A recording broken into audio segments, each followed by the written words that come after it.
Hello everyone, and welcome to section 2.2 of Algebra 2, Characteristics of Quadratic Functions.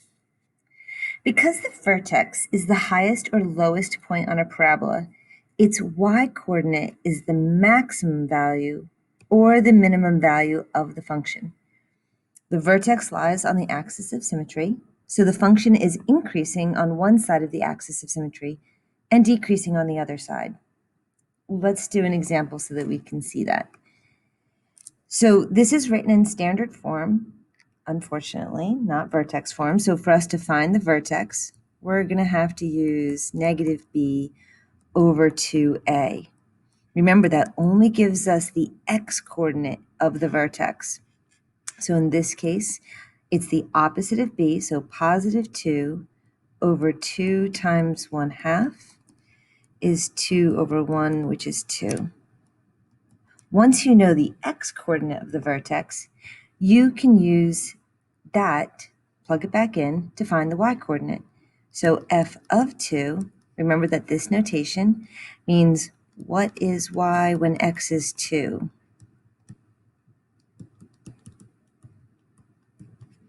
So we plug a 2 in, 1/2 of 2 squared. Don't forget your order of operations. The square comes before the 1/2. So 2 squared is 4, times 1/2 is 2, minus 4, minus 1, which gives me negative 3. So that's my vertex. I don't know a lot about this graph, but I know enough that I can make a pretty decent graph. I'm going to mark the spot 2, negative 3 as my vertex. And now I also know my axis of symmetry. And I know the parabola is going up because this is positive. And I know the y-intercept. Remember, the standard form is really great for y-intercept. When x is 0, this becomes 0, this becomes 0, and you're just left with negative 1, which is fantastic because, see, that's 2 away from my axis of symmetry. So now I know 2 away in the other direction is also going to be negative 1. And there's a pretty decent parabola for not having graphed a lot of points.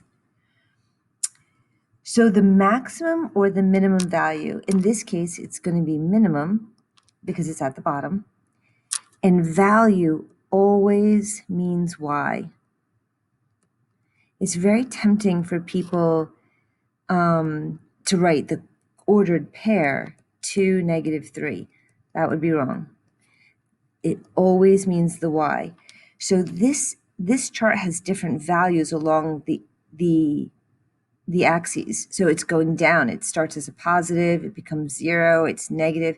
How low does it get? What is its minimum value?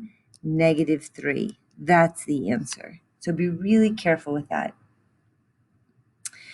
The domain is all real numbers.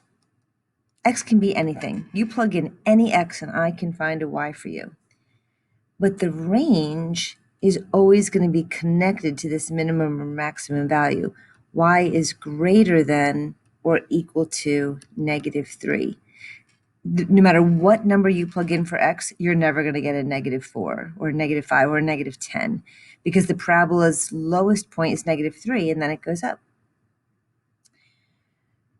F of X is increasing. All right, this is the hardest part of today. When people talk about this, you must talk in terms of X.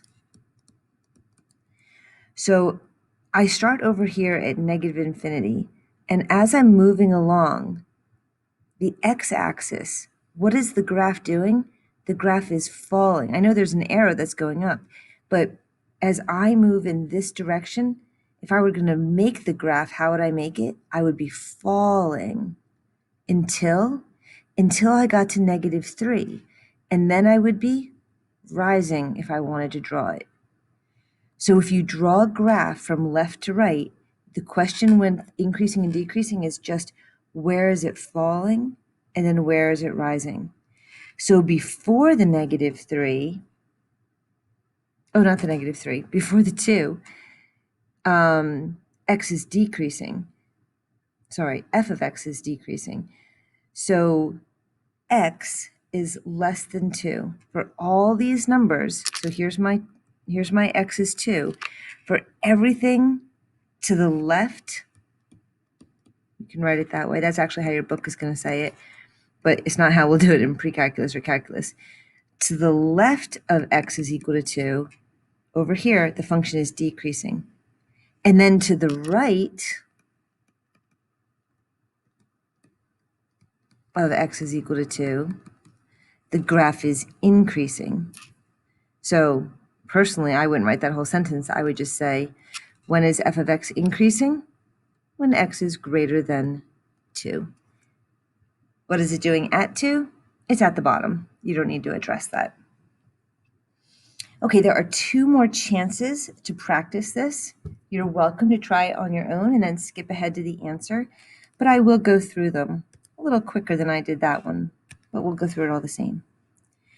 So first step is to find the vertex.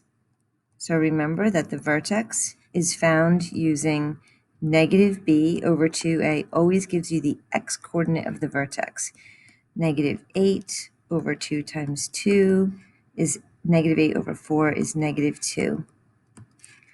I find the y value by plugging that number in. F of negative 2 is 2 times negative 2 squared plus 8 times negative 2 minus 6. F of negative 2 is positive 4 times 2 is 8 minus 16 minus 6 is negative 14.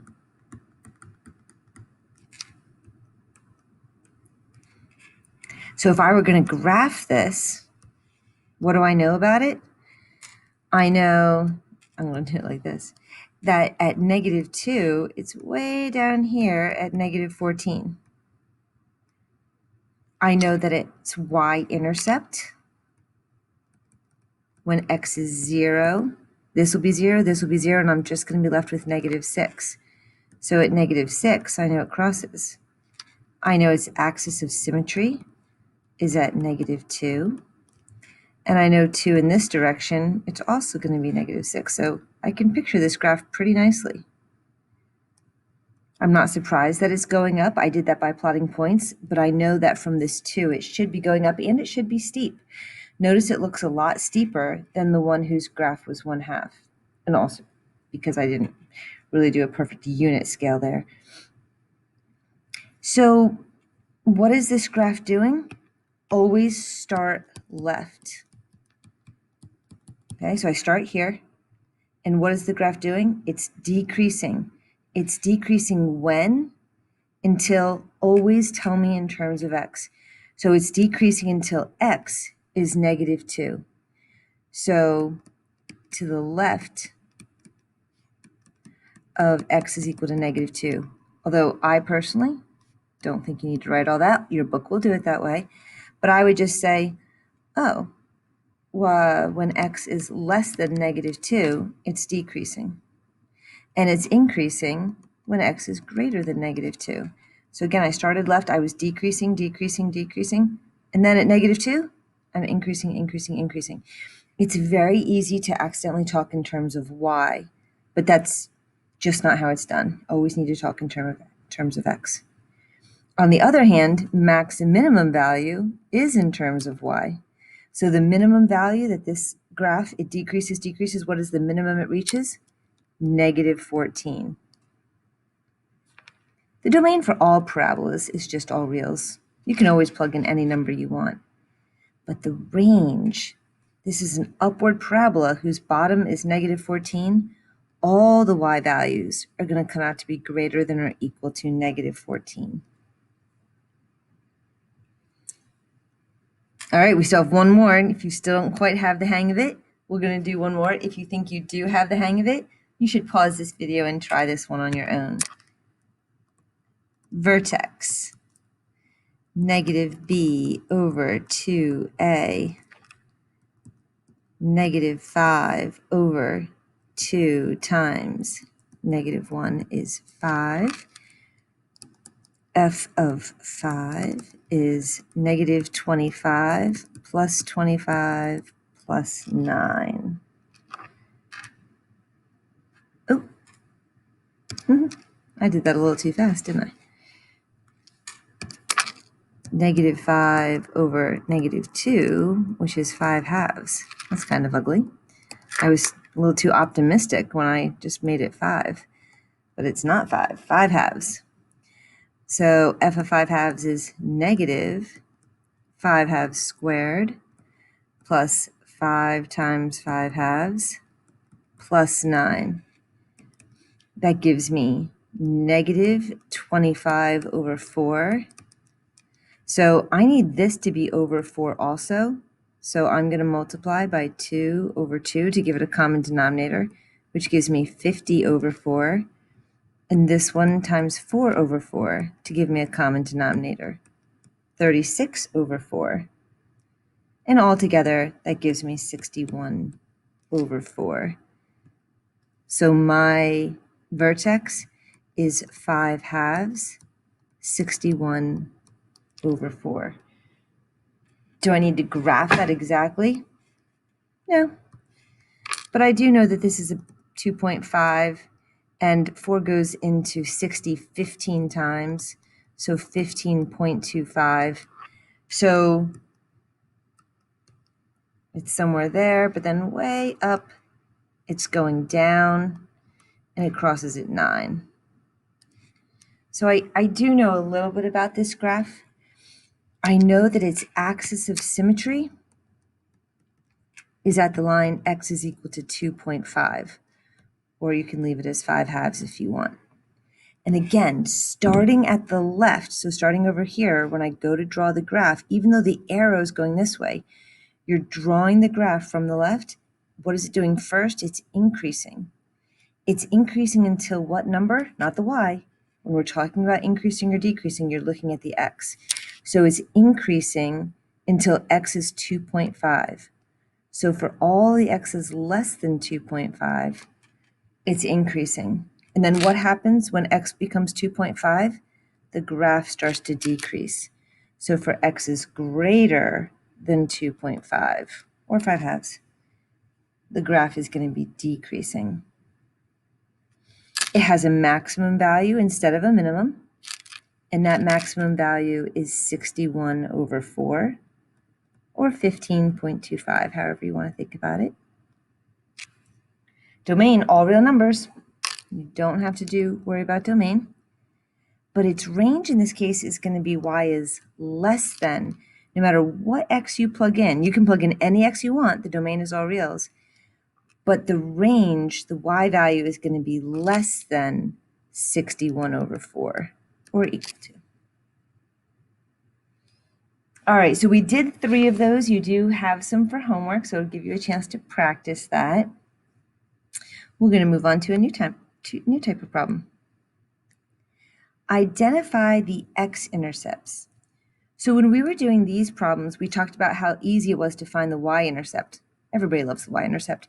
You plug 0 in, you figure out what you get here. You plug 0 in, you get negative 6.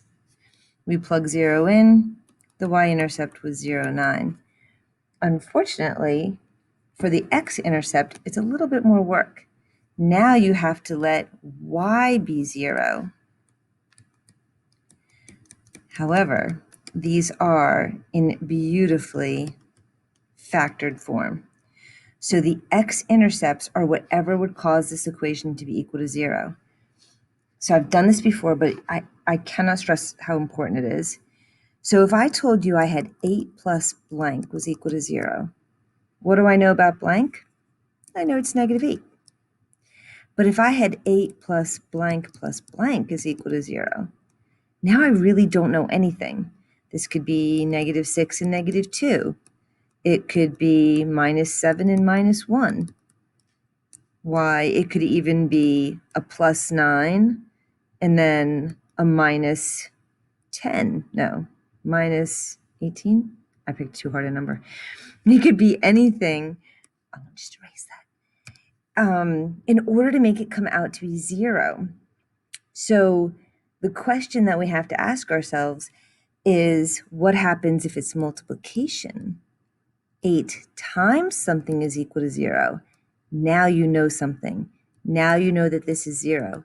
If there's two things being multiplied, you know one of them is 0. Either this is 0 and this is a number, or you know that this is a number and this one's 0. But if you're going to get 0 as an answer and you have something in what we call factored form, factors are things that are multiplied, you know one of them is 0. So as long as your equation is in factored form, one of these three factors is 0. Well, it's not the 3/4, just like it's not the 8. So it could be this one, either x plus 1 is equal to 0, or x minus 3 is equal to 0. What would cause x plus 1 to be equal to 0? If x was negative 1. And what would cause x minus 3 to be equal to 0? If x was 3. So if x is negative 1, just to show you, if x is negative 1, you'd have 3/4 times negative 1 plus 1 times negative 1 minus 3, which would be 3/4 times 0 times negative 4. That middle term would be 0, and then the whole thing would be 0. So if x is negative 1, y is going to come out to be 0.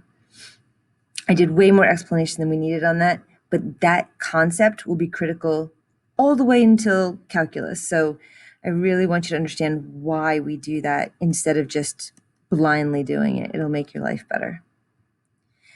And we'll do the x-intercepts for the next one while we're on that topic. So 3 factors. If I set it equal to 0, one of those 3 factors must be 0. It's not the negative 5. So either x is negative 5, you can just do it in your head, or x is negative 1. If x is negative 5, y will be 0. And if x is negative 1, y will be 0. So that's how you do the x-intercepts. Now think about what we needed in order to do increasing or decreasing back on these pages. What was the key thing we had to find for increasing and decreasing? It was the vertex. So you may remember from the last class that the vertex is halfway between the intercepts.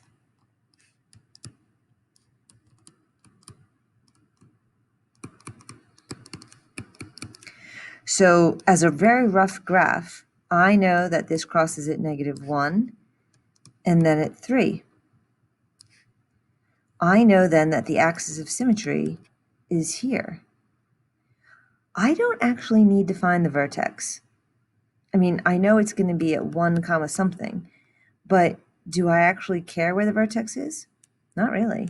I know that this is an upward parabola because it's positive, so I know it looks something like this. I don't actually need the y value because they didn't say what is the max or the min. They just said where is it increasing or decreasing. Well, it starts off decreasing, and it decreases all the way until x is 1. So remember, your book is going to say it's decreasing to the left of x is equal to 1. But you are welcome to write it's decreasing on x is less than 1. When you're less than 1, it's decreasing. And then what happens once x becomes 1 and y becomes who knows what? It starts to increase. So when x is greater than 1, it's increasing. If they said, what is the minimum value? You would have to find that. But they don't ask for that. So we don't care. Next one. It has x-intercepts at negative 5, 2, 3, 4, 5, and at negative 1. So my axis of symmetry is halfway between. So it's somewhere on here. But I know it's negative, so it's going to be going downward. So I'm just going to go like that. I'm going to draw some random vertex that makes the whole graph go down because it's negative. I don't know the entire vertex, but I know that one of the points is negative 3. If they asked for the maximum value, I would have to plug -3 into that equation. I would do -5 times -3 plus 5 times -3 plus 1. -5 times 2 times -2. Ooh, it's really high up there, +20. So if I wanted the maximum value, I would need to know the y value. But increasing and decreasing always has to do with the x coordinate. So this graph starting at the left is increasing until x is what? Until x is -3. So it's increasing for all the x's that are less than -3. And then it's decreasing to the right of x is equal to -3. But if you don't want to write that, you can just say when x is greater than -3. I'll accept both answers.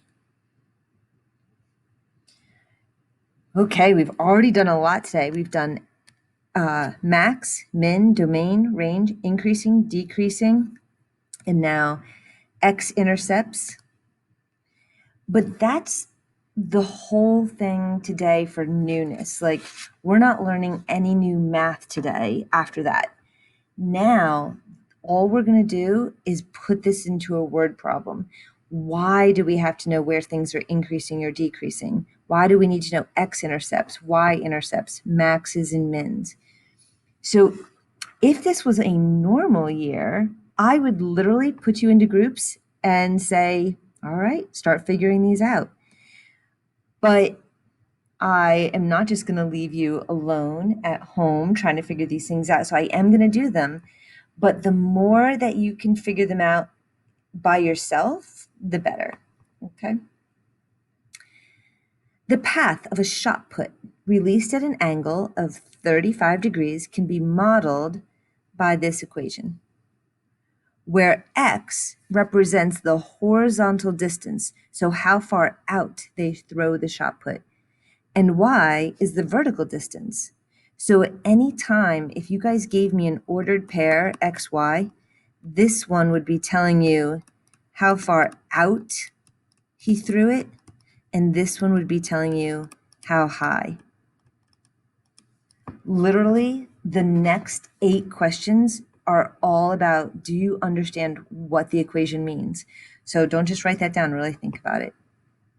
Find and interpret the coordinates of the vertex. So when you see this on a test, you're going to get half the credit just for finding the vertex, but the other half of the points are going to be from interpreting. So that's what we're going to focus on.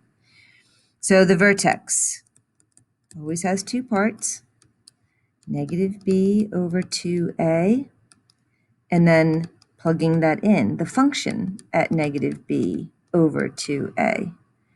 So -0.7 over -0.01 times 2. I did that backwards, but you should be okay with that.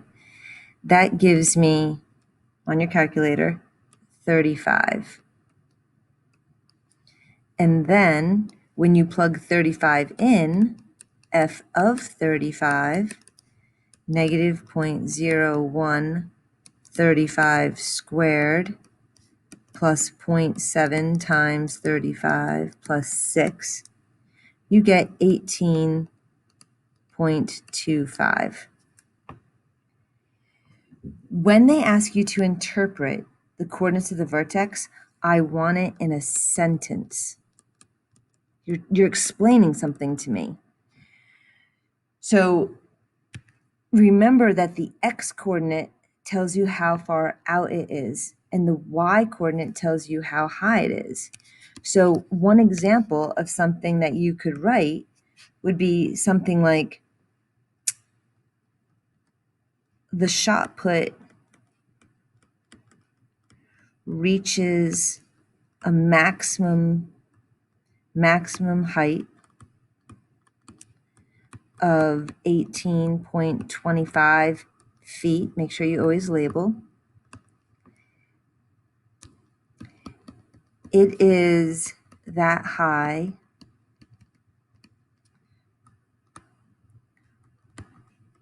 when it is 35 feet out from the thrower. It's not what you're expecting, right? You know, I don't want to just see maximum height is 18.25, 35 feet away. You need to say it in a sentence like somebody asked you. What does that even mean? If a kid said to me as a teacher, what does that vertex even mean? I would show them a picture. I would sit there and say, oh, it reaches a height of 18.25 feet when it's 35 feet out. That's how, so it's ironic that it's 35 feet out and it's an angle of 35. That's a coincidence. But when it's 35 feet away from him, that's when it reaches its maximum height, which is another way you could have said it. When the shot put is 35 feet away from the thrower, it reaches its maximum height, which is 18.25. So don't think that my blue sentence is the only way to write it. There's lots of ways. Every word problem is going to be a little bit different. So just because you can do one doesn't mean that you can do them all. A soccer player kicks a ball downfield. This kick is modeled by, so this one's in intercept form. They didn't draw the picture for you, but intercept form is great for doing it for yourself. If 0 is equal to 0.03x times 40 minus 2x, then either it's not the 0.03, right? There's three factors. It's not the 0.03. Either x is 0, or, this is why we practiced intercepts a couple minutes ago, 40 minus 2x is 0. 40 is equal to 2x. X is equal to 20. So look, I know that at 0 and at 20, that's what this ball does. So his kick is modeled by y is equal to 0.03x times 40 minus 2x. Everything's measured in feet. How far from the player did the ball land? This was the purpose of the X-intercept. So sometimes kids get into a rut. They're coming from Algebra 1, where every single problem, you did 1, you did 10 just like it, your brain got to turn off after number 2. None of these are going to be the same. In the first one, we needed the vertex. In this one, we need the X-intercept. How far from the player did the ball land? The ball landed 20 feet away.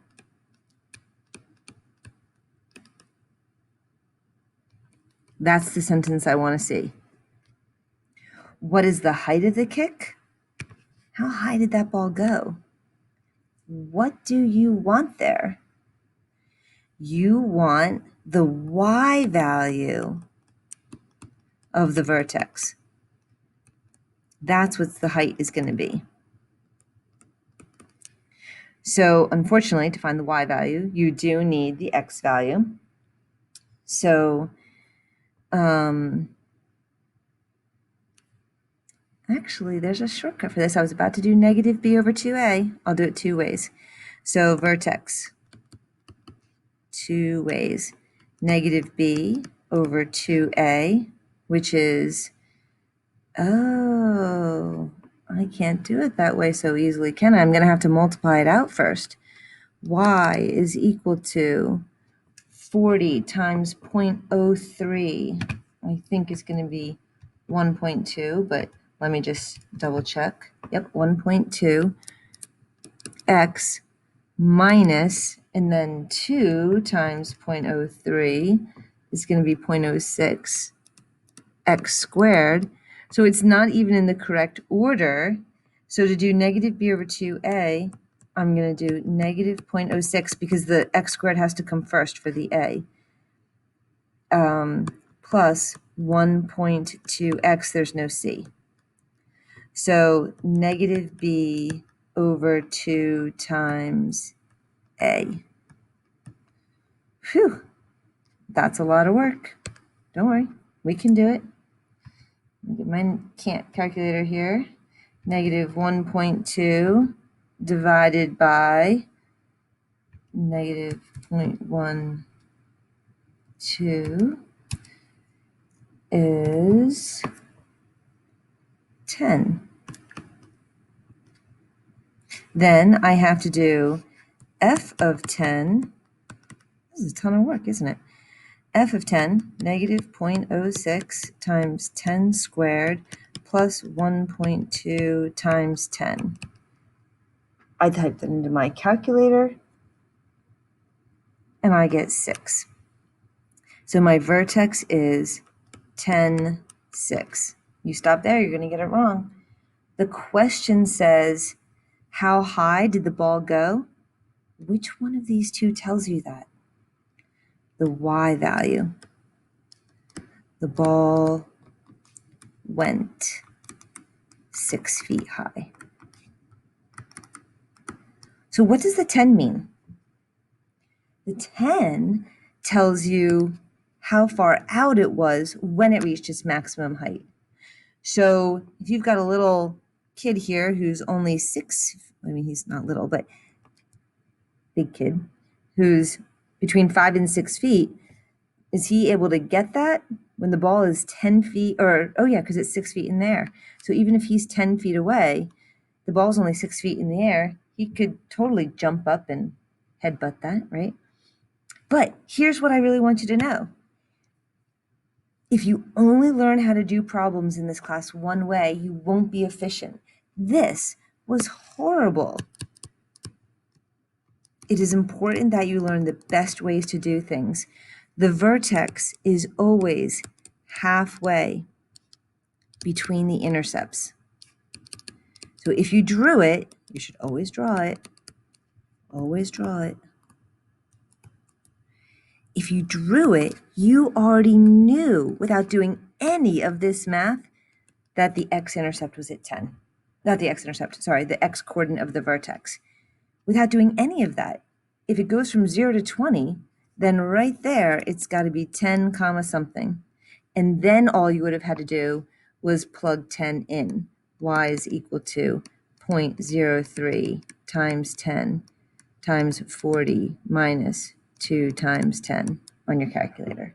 And you would have gotten 6. So how much faster is that? Half of 20? Or multiplying it out so you could find a and b, doing negative b over 2a? That was a ton of work. I'm just going to tell you right now that I put this one on either a test or a quiz, and it's probably the most missed question of the chapter because people don't want to draw it. They don't want to think about the best way to do it, and they don't really understand what all the pieces mean. So make sure you watch this one again if you need to. Write an equation for the area of the triangle below.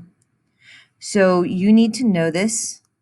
Area of a triangle is 1/2 base times height. If that's not a formula that's familiar to you from your younger math years, make sure that you write that on some kind of an appendix so that you have it.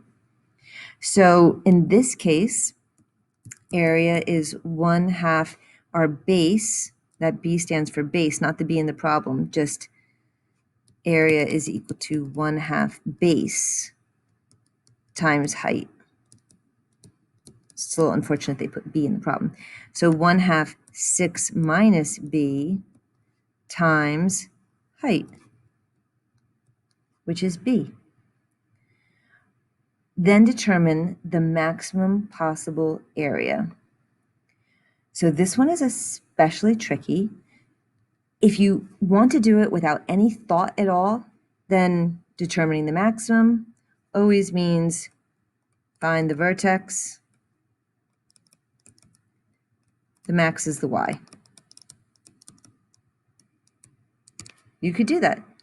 But of course, I'm going to try and help you think about it. So this is the area for different values of b. I can plot this so fast. One of the two x-intercepts is 0. And the other one, what would make this equal to 0? 6. And it's a negative parabola, which you can't see because there's not a negative in front, but if you were to multiply this out, can you guys see that b times b would actually give you negative b squared? So it is actually a downward parabola, a little tricky there. Like I said, our goal this year is to be thinking though. So Think about what that means. If B is 0, if there's no height to my rectangle at all, what's the area going to be? 0. And then when you make B, let's say 1, and this 5, so B is, so I'll just break it up. So 1, 2, 3, 4, 5. When B is 1, 6 minus B is going to be 5. That's going to give you a pretty nice area. But then you could make B 2, but this is now going to be only 4. What's that area going to be? 1/2 base times height. So now it's going to have an area of 4, a little bit bigger area. And then there's 3 and 3. So when I go out to 3, this is 3. And because 6 minus 3 is also 3, 3 and 3. What area is that going to give me? 3 times 3 is 9. Half of 9, that's the formula for area. 1/2 base times height. It's going to be 4.5. So I'm up here at 4.5. Here I was at 4. What was this one? 2.5. So do you guys see that the area keeps getting bigger? Until I get to 4, the area is going to start to go down again. Now you're making this triangle so tall that you had to make this side small. And then you made the triangle even taller. When you made this 5, you made this 1. Do you see this relationship? It's saying one side is B and one side is 6 minus B. So these are my possible triangles. 1 and 5, 2 and 4, 3 and 3. Now taller, 4 and 2, 5 and 1. And they all produce different areas. But the best area is right there at the 3.3. The 3 and 3. And what area does that give me? 1/2 base times height. That's where I got that 4.5 from. 1/2 of 9 is 4.5. What is special about that point? That is the maximum. The vertex is 3, 4.5. Did you need to understand this problem to do it? No. You did have to know the formula, 1/2 base times height. Like you had to be able to write this. But then you could have multiplied it out, used negative b over 2a, and find the vertex, but you wouldn't have understood it. So now hopefully you actually understand number 3. Okay, number 4. An electronics store, these are all hard, and I know that. An electronics store sells 70 digital cameras per month at a price of $320 each. For each $20 decrease in price, about 5 more cameras are sold each month. So this is one of the most real-life problems you're going to get. If you decide to grow up and go into business, this is the kind of thing they need to know. Okay, we're selling about 70 digital cameras. We'd really like to sell more. We probably have to lower the price to do it. More people will buy it if it costs less. So if you want to think about it this way, when they sold 70 cameras, so here's the price, then the number sold was, oh, we don't know how many they sold. Oh, when the price, they sold 70, when the price was 320. But when they decreased it $20, so when they made it only 300, 5 more cameras were sold. They sold 75. When they dropped it another $20, 280, now they sold 80 cameras. So let's actually figure out their revenue.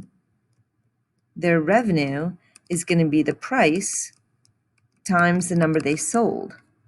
So 320 times 70 is, ooh, good money, 22,400. 300 times 75 is, ooh, even better, 22,500. Okay, so they should definitely lower the price. It's better to lose a little money on each camera and sell more of them, right? Let's do one more. 280 times 80. Oh, 22,400. So it looks like their best bet was lowering the price that much. But I have to tell you, if you hadn't found it so easily, the question is, are you always going to make a table, or do you want to know how to do it mathematically? Do you want to know how to do it with algebra so that you can do any kind of problem that's way more complicated? So I'm going to teach you how to do that. The formula is, it's not really a formula, it's just the concept is price times number sold equals revenue. So the price started at 320, but they subtracted $20 a certain number of times. Think about it in terms of X. They didn't make any change, but then once they subtracted $20, twice they subtracted $20. So how many times did they subtract $20? X times. What happened to the number that they sold? Well, they were selling 70, but every time they raised the price, so whatever X is on this side of the equation, X is also the same here, and it's adding 5. So plus 5, X number of times. So when X is 1, you added 5. When X is 2, you added 10, right? If X is 2, then you'd be adding 10 to this equation. That's how you could determine your revenue. This would be the algebraic way to do it. And then if you multiply it out, then you could have a polynomial function. How much should the store charge per camera to maximize monthly revenue? But I'm actually going to show you how to do it on your calculator, which is totally cool. Okay, so get ready.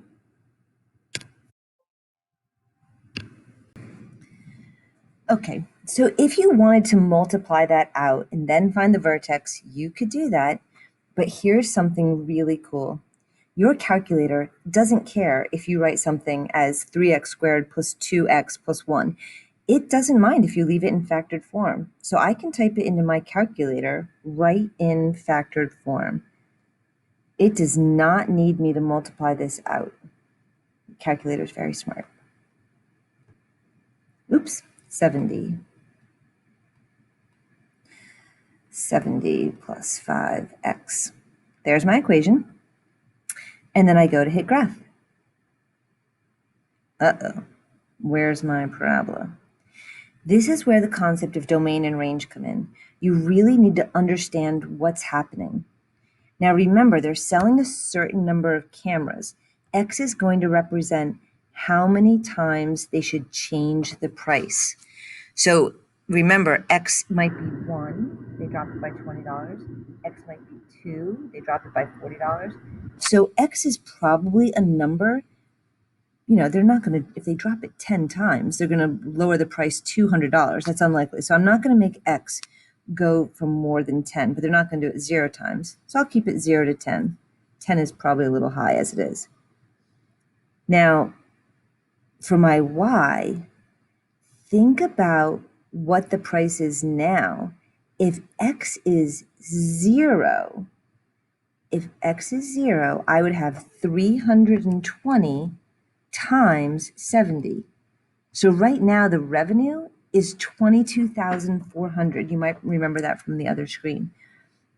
So in order for me to see what's happening, if Y represents the revenue is not going to be negative.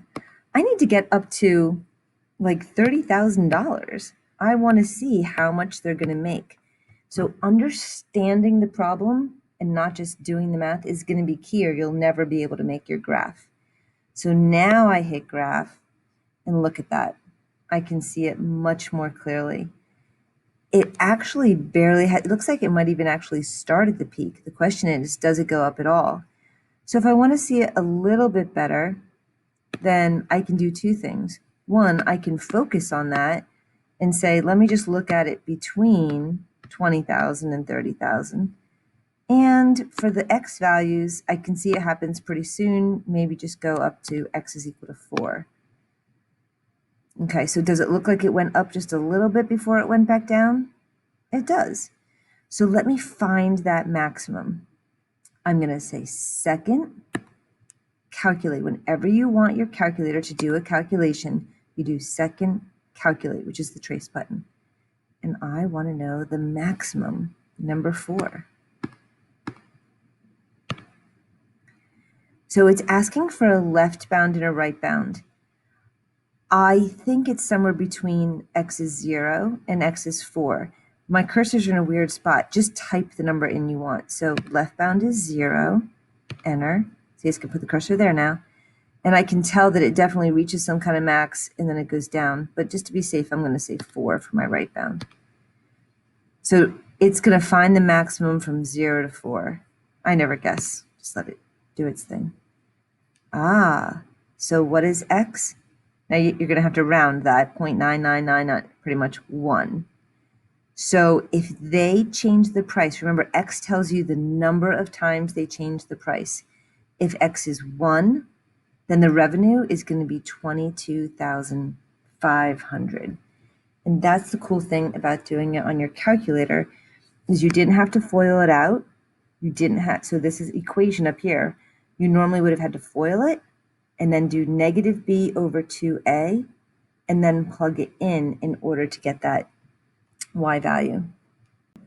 So going back to our problem, we found out that when it graphed it, that x was equal to 1 and y was equal to 22,500, which is what we did when we just made a table, but you are going to get a more complicated one to do on your own.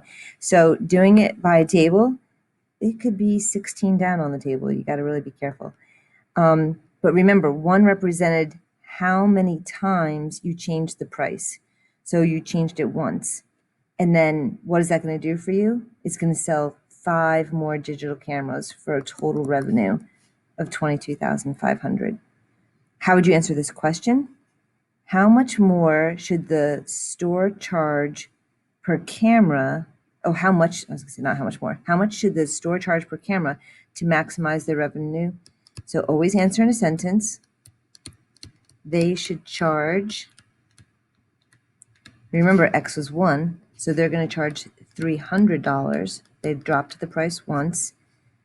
No, that's all they asked. If you were going to answer more of it, you would say, now they'll sell 75 cameras, and their revenue will be $22,500. But we make sure you answer the question, which is just how much should the store charge per camera. All right, you're going to see another one like this at some point, so now you know you can come back to number 4 and look at it.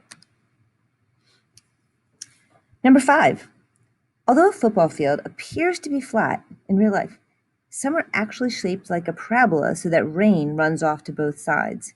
Now, you need to look at this A. This is so shallow, so they've really, see how it says not drawn to scale? If you were looking at the football field, it would look like that to you. Even roads do this. It's so slight, it's allowing for runoff, but you can't see it. So the cross-section of the field can be modeled by this equation, where x and y are measured in feet. What is the width of the field? So they want to know from here to here. There's always 2 things happening, X-intercepts and vertex. Which one do you want here? You want the X-intercept. And this is already written in intercept form. What would cause this to be equal to 0? If x was 0 or if x was 160. Without doing any math at all, the width of the field is 160 feet.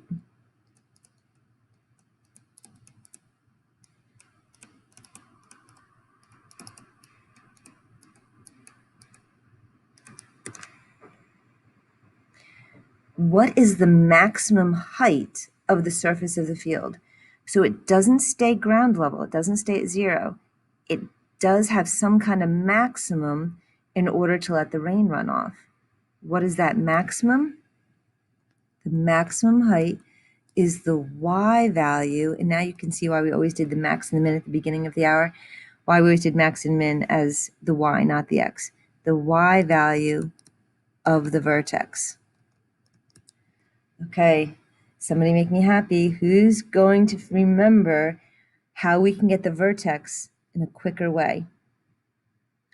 Hopefully you said it's halfway between the intercepts. So I already know the x coordinate is 80. I just need to find the y coordinate.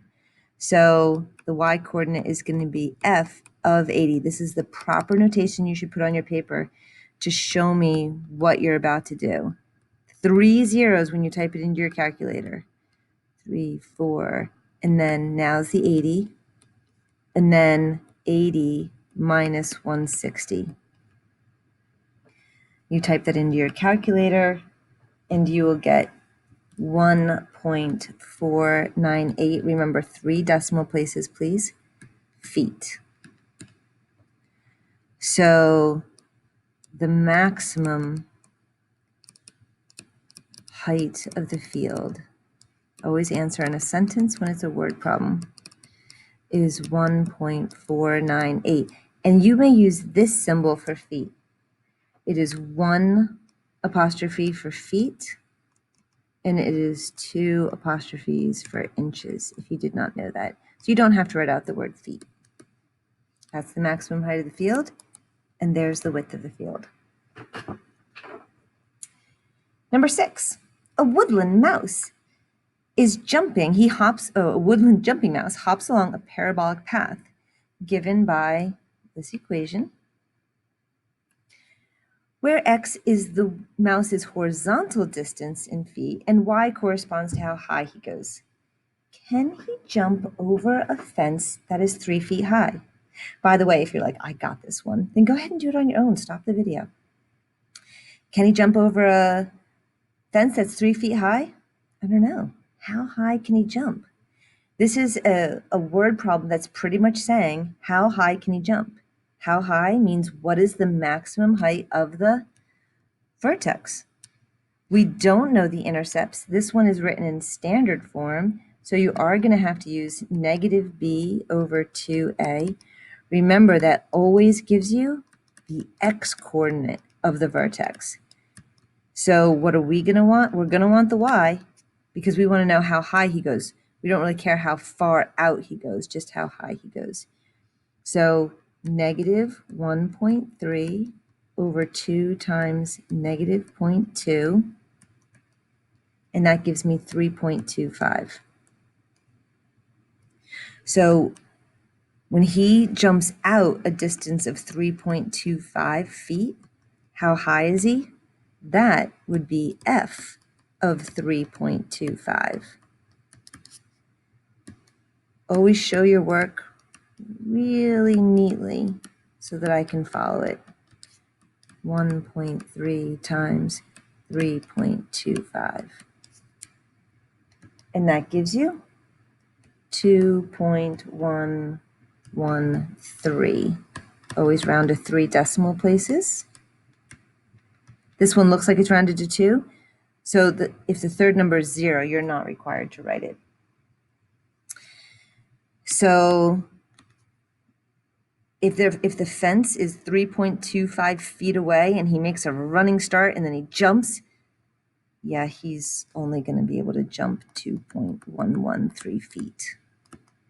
So no, he can't do it.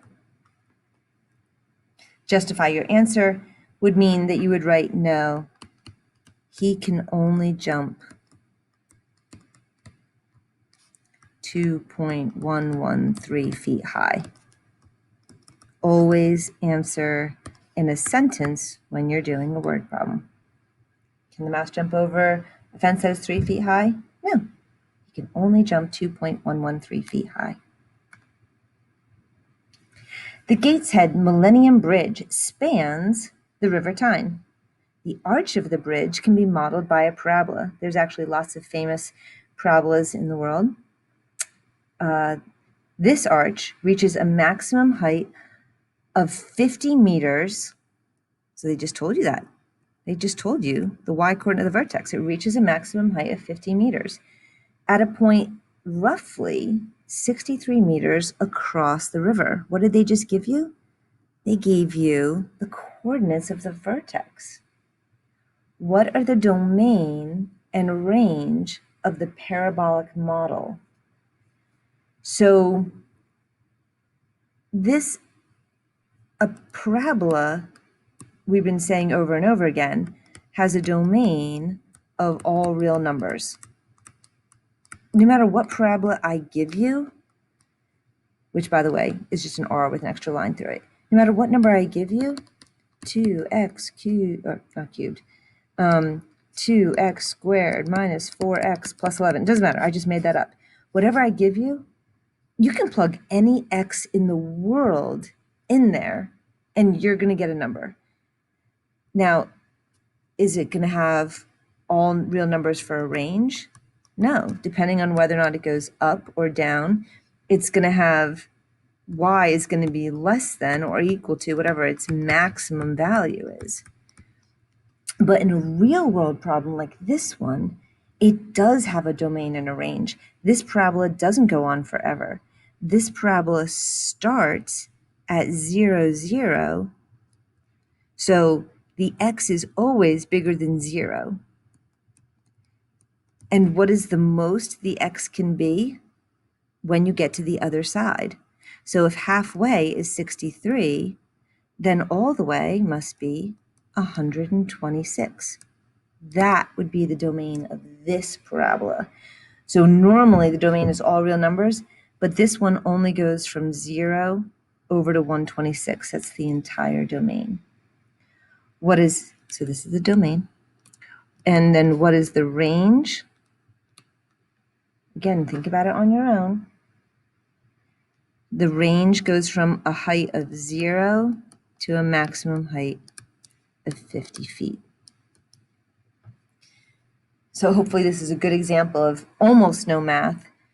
Really the question is, are you able to understand how max, min, intercepts can be related to real life problems? Challenge problem.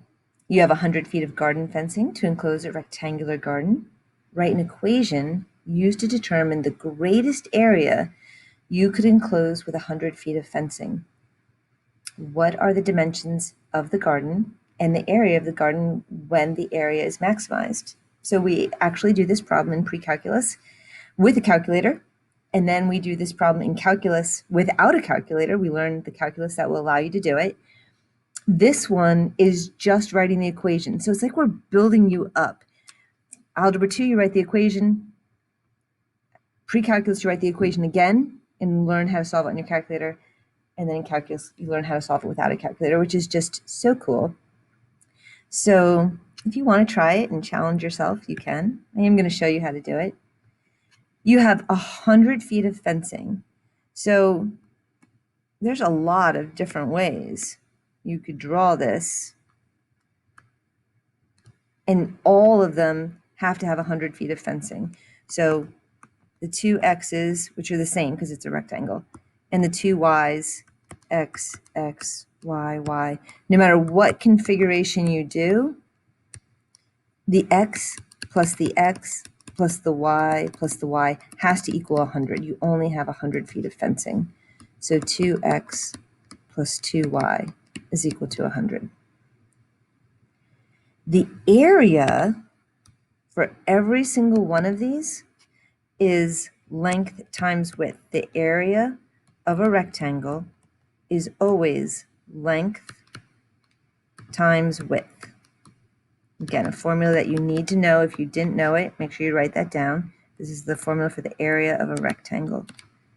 And in every single case, it's x times y, x times y, x times y, x times y. So it says, write an equation that can be used to determine the greatest area. You might be thinking, I just did it, x times y. But not really, because it has two variables in it. You need one variable so that you can find the max.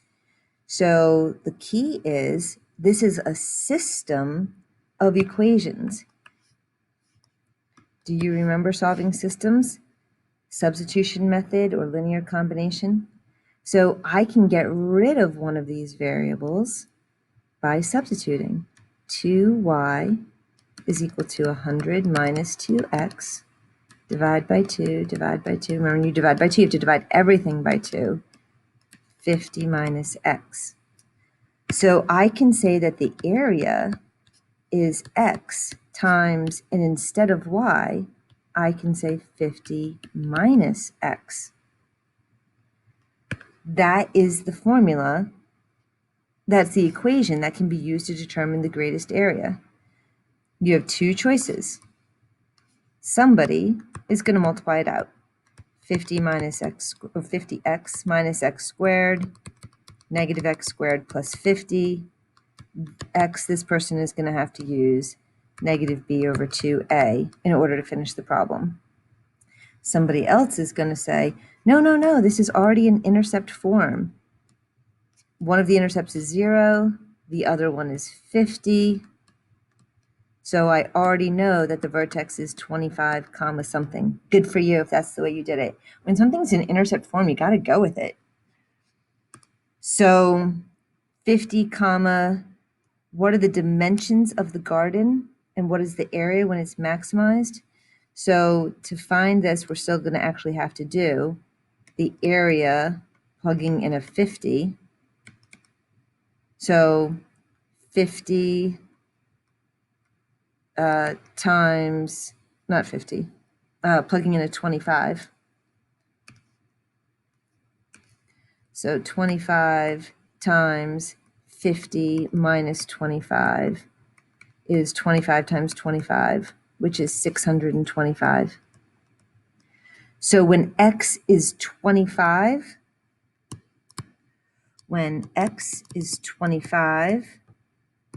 the area is 625. This is a pretty good answer, but not full credit. The question was, what are the dimensions of the garden? You need to give me x and y. So the dimensions that maximize the area are 25 feet. Make sure you use that. And then this little x means by. And if I plug a 25 in for x, what does y get? Also 25. So the dimensions that maximize the area are 25 by 25. And then it said, in the area of the garden, oh, when it is maximized, it didn't actually ask what are the dimensions and the area. Yeah, they do want the area. And the maximum, I don't care if you abbreviate, the maximum area is 625. And be careful here, it's square feet. Make sure you have the appropriate unit. Area is always in square feet. You can write this as 625 feet squared if you want to. That's also acceptable, but not 625 feet squared. So that's the one time you don't want to use this little notation. That's good for feet, but it's not good for square feet. And that was the challenge question. If you had tried it on your own, good for you. Okay, we're at the end. These are just some extensions. Pretty much what I've taken is I've taken ones off the homework that I thought, if you were home doing them by yourself, you might find them to be a little bit tricky, so we'll do them together. Write the quadratic function, f of x is equal to x squared plus x minus 12 in intercept form. Pretty much that means factor. Oh, by the way, you should stop the video and try these on your own if you think you can do them. That would be great. So first times the first makes the first. Last times the last makes the last. So the obvious choice is 3 and 4. 12 could be 1 and 12, 2 and 6, 3 and 4. I always start with the ones that are closest together first. That gives my inners 3x and my outers 4x. And that does make x if I make this positive and this negative. So I'm going to make that negative and that positive, and now I've factored it. We're going to do a lot of factoring. Make sure you get good at it. So I wrote it in intercept form. Graph the function. See, now that it's in intercept form, now I know that there's an intercept at 3 and another one at -4. And those are 7 away from each other. So 7 divided by 2 is an unfortunate 3.5. So that's 3.5, but that doesn't mean that's where the vertex is. It means it's somewhere on that line. So it's at -0.5 comma something. But I do know that the y-intercept, remember the y-intercept is usually easy to find in standard form. When x is 0, y is -12. So I know that -12 is 1, which is only a half away. So the other one's right there. Label the x-intercepts, -4, 0, and 3, 0. The y-intercept, 0, -12. The axis of symmetry is x is equal to -0.5. I'm still missing my vertex. So I can graph it, but that was so bad. I can graph it, but I do need to actually find the vertex. So how do you do that? You plug -0.5 in, and you'll get -12.25, which makes sense. It's just a little bit lower than the -12. Number 2, write 2 different quadratic functions in intercept form, so that means it's going to be factored, whose graphs have the axis of symmetry x is equal to 3. So this is interesting. So if something has an axis of symmetry at 3, otherwise you can just make up anything. That's fantastic. So as long as you're on either side, right, you're good. So it might be y is equal to x minus 1 and x minus 1, 2, 3, 4, 5. There you go. That's one example. Okay. You could put a number in front, or y is equal to x. Let's make a different one. Let's make it closer, right? And let's make this one upside down. So this one maybe y is equal to, I'll change the color since I changed the color of the graph. Maybe y is equal to x minus 2 times x minus 4. Both of them have an axis of symmetry at 3. I made this one negative. I could even make it -2. I can make it whatever I want. Okay, they're just trying to get you to, these questions are just trying to make you really think and process everything that you've learned. 2 more. You've got it in you. You can do it. The point 1, 5 lies on a graph. Can you see how quickly I go to the sketch? I can't tell you enough. The sketch is such a good idea. 1, 5 with an axis of symmetry at -1. I need to visualize it. Could the vertex point be 0, 5? 1, 2, 3, 4. Could that be the vertex? Look at it. If there's an axis of symmetry there, then there's another point 2 away over there. But no matter which way I draw it, I'm not going to be able to make that vertex at 0, 5. Okay? The vertex has to lie on the axis of symmetry. So no. The vertex must be -1 comma some number. And the only number that thing can't be, not 5. It can't be at the same height as the other 2 points. Again, just a thinking question, just trying to get you to think about it. And last one. Consider the graph of the function. Now they gave it to you. Look, they took out all the numbers. What does f of p plus q over 2 represent? Such a good thinking question. I cannot stress enough, you should really stop the video and really try and think about it before I just tell you the answer. But if this is an intercept form, then this must be either P or Q, and this must be the other one. If this one's P, this one's Q. So what does P plus Q over 2 do? It finds the average. So this X value is P plus Q over 2. How would you get the Y value? F of P plus Q over 2. This represents the Y coordinate of the vertex.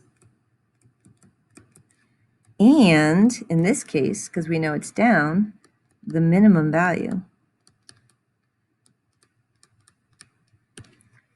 Really hard on that one. Really, really challenging.